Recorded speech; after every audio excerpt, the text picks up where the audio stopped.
सबसे पहले बात अमित शाह के दौरे की कर लेते हैं। केंद्रीय गृह मंत्री अमित शाह का बिहार दौरा और बिहार के लखीसराय जाएंगे अमित शाह। आपको बता दें अशोक धाम मंदिर में पूजा अर्चन करेंगे और मंदिर के ट्रस्टियों से भी यहां पर मुलाकात होगी। पार्टी के संपर्क से समर्थन अभियान के तहत ये दौरा है। जनसभा को भी संबोधित करेंगे गृह मंत्री अमित शाह। तो देखिए, एक तरफ बिहार से लगातार विपक्षी एकजुटता को लेकर विपक्षी संगठन हुंकार भरते हुए नजर आते हैं, तो वहीं अब केंद्रीय गृह मंत्री अमित शाह का भी बिहार दौरा। लखीसराय जाएंगे, यहां पर मंदिर में पूजा अर्चन भी करेंगे और जनसभा को भी संबोधित करेंगे। मंदिर के ट्रस्टियों से भी उनकी मुलाकात होगी। तो वहीं पार्टी के संपर्क से समर्थन अभियान के तहत ये दौरा बताया जा रहा है।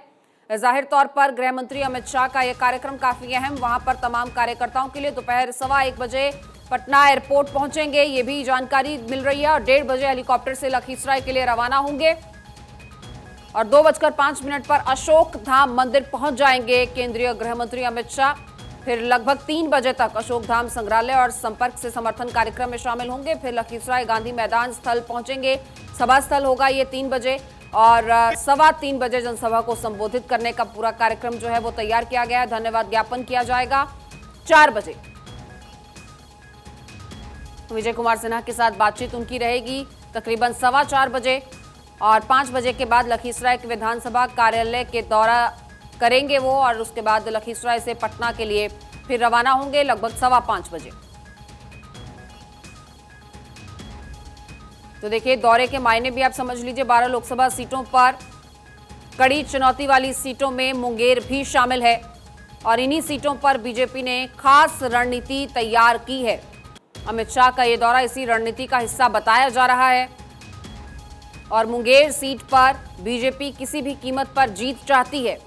ऐसे में मंडल से लेकर बूथ स्तर तक नेता यहां प्रचार में जुटे हुए हैं। 2004 में मुंगेर सीट पर आरजेडी ने जीत दर्ज की थी, तो बीजेपी का फोकस जो है, ललन सिंह ने मुंगेर सीट पर कब्जा किया था 2009 में और 2014 में एनडीए उम्मीदवार वीणा देवी ने यहां पर जीत दर्ज की थी।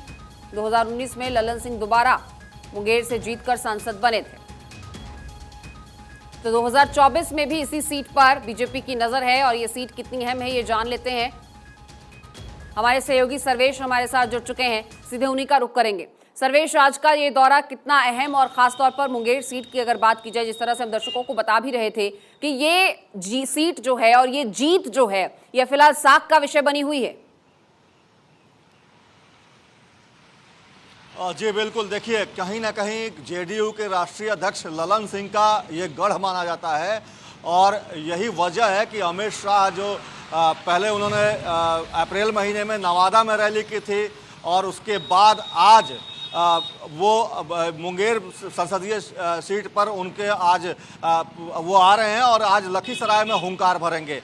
तो निश्चित तौर पे आज कई सवालों का जवाब भी मिलना है और बीजेपी के लिए नाक का सवाल है मुंगेर लोकसभा सीट, क्योंकि यहाँ से जेडीयू के राष्ट्रीय अध्यक्ष जो कि लगातार बयानबाजी करते हैं पीएम मोदी को लेकर, केंद्रीय गृह मंत्री अमित शाह को लेकर, तो उनको जवाब देने के लिए उन तमाम महागठबंधन के उन तमाम घटक दलों को जो विपक्षी एकता में शामिल होने आए थे, उन तमाम लोगों के सवालों का जवाब देने के लिए आज केंद्रीय गृह मंत्री अमित शाह यहाँ मौजूद होंगे। और निश्चित तौर पे आज का दिन काफ़ी अहम होगा बीजेपी कार्यकर्ताओं के लिए और तमाम बीजेपी के सहयोगी उन दलों के लिए भी कि किस तरीके से ललन सिंह को टारगेट किया जा रहा है, क्योंकि ललन सिंह लगातार पीएम मोदी को लेकर हमला बोलते रहे हैं, तमाम वो बातें करते रहे हैं जिसको लेकर आज कई सवालों के जवाब मिलेंगे।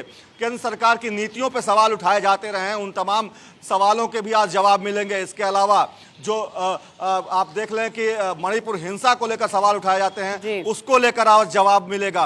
तो ये तमाम जो सवाल हैं, आज उन तमाम सवालों का जवाब केंद्रीय गृह मंत्री अमित शाह देंगे। और मुंगेर लोकसभा सीट, क्योंकि इतनी खास ये लोकसभा सीट है, इतनी अहम ये लोकसभा सीट है क्योंकि जेडीयू के राष्ट्रीय अध्यक्ष इस सीट से चुनाव जीतकर लोकसभा पहुंचे हैं और जिस तरीके से वो लगातार ये कहते रहे कि इस बार भी वो मुंगेर से ही चुनाव लड़ेंगे, तो निश्चित तौर पे देखने वाली बात होगी कि मुंगेर में आज जब केंद्रीय गृह मंत्री अमित शाह आते हैं तो उनके निशाने पे कौन कौन से लोग होते हैं और किस तरीके से वो इन तमाम लोगों के सवालों का जवाब देते हैं। जी बिल्कुल, देखिए सर्वेश, ये तो बात हो गई मुंगेर सीट की, लेकिन अगर अन्य सीटों की बात की जाए तो 12 ऐसी सीटें बताई जाती हैं जो बड़ी चुनौती भी हैं।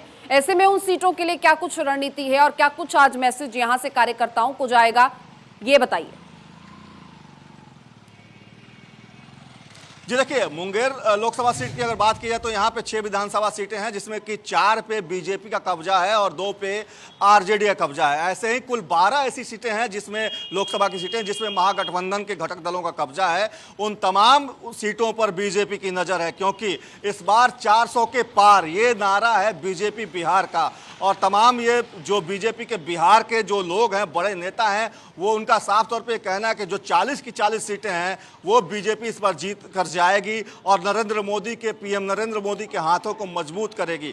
तो निश्चित तौर पे 12 सीट ऐसे हैं जिसपे कि काफ़ी ज़्यादा टसल देखने को मिल सकती है, क्योंकि तैयारियां दोनों तरफ से जोरों की है। और आज जिस तरीके से अमित शाह ने यहाँ पर हुंकार भरने के लिए अपने आने की अनुमति दी है, अपनी सहमति दी है, उससे साफ हो गया है कि आज का दिन काफ़ी अहम है। उन तमाम 12 सीटों पर भी जो कार्यकर्ता हैं बीजेपी के, उनके बीच भी एक मैसेज जाएगा कि आगे चुनावी रणनीति में कैसे अपने आप को आगे रखना है और किस तरीके से अपर हैंड पाना है। तो ये तमाम चीजें हैं, आज उस रणनीति का खुलासा भी होगा। इसके अलावा केंद्र सरकार की नीतियों के बारे में भी अमित शाह बताएंगे। और यूसीसी एक अहम मुद्दा है जिसको लेकर आज कुछ घोषणा होने की उम्मीद बताई जा रही है। और तो ये देखने वाली बात होगी कि आज मंच से जब वो हुंकार भरेंगे, सिंह गर्जना करेंगे अमित शाह, तो उनके उस गर्जना के शिकार कौन कौन लोग होते हैं। बिल्कुल, देखिए ये तो हो गई एनडीए की बात, लेकिन अगर बात करें आरजेडी, जेडीयू, कांग्रेस की, तो उनकी क्या कुछ रणनीति है इन तमाम सीटों को लेकर? वो आगे किस तरह से चुनाव प्रचार में जो है वो जान फूंकते हुए नजर आएंगे? क्योंकि केंद्र सरकार और या एनडीए की बात करें, बीजेपी की बात करें, वो तो 24/7 चुनावी मूड में रहती है।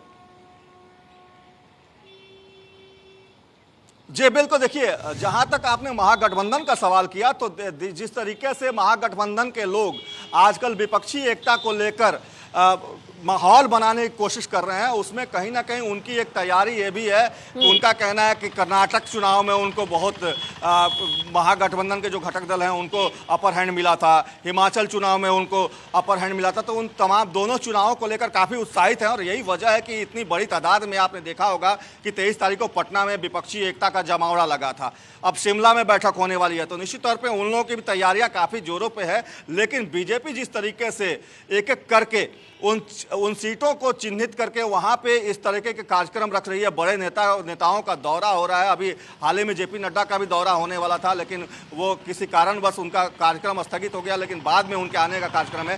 तो ऐसे तमाम जो बीजेपी के बड़े नेता हैं, इन तमाम जगहों पर नजर बनाए हुए हैं। वैसे ही महागठबंधन के घटक दल भी जितने हैं, उनका कहना है कि 40 की 40 सीटों पर बीजेपी को हराएंगे, कोशिश उनकी भी है। लेकिन जहां तक बात है वो वही ढाक के 3 पात हो जाते हैं, क्योंकि उनके पास मुद्दे कुछ नहीं रहते। लगातार विशेष राज्य के दर्जा की मांग ही एक बड़ा मुद्दा रहती है और महागठबंधन के नेताओं के पास। लेकिन जब वो सत्ता में आते हैं, सरकार में आते हैं, देखिए सर्वेश, बीजेपी के लिए तो अहम है ही दौरा, लेकिन विरोधियों के लिए भी अहम है, क्योंकि आगे उनको भी रणनीति तैयार करनी है। तो जाहिर है कि सबकी निगाहें रहेंगी पटना के इस दौरे पर और देखना होगा कि बिहार का ये दौरा आगे क्या रणनीति जो है वो सामने रखेगा।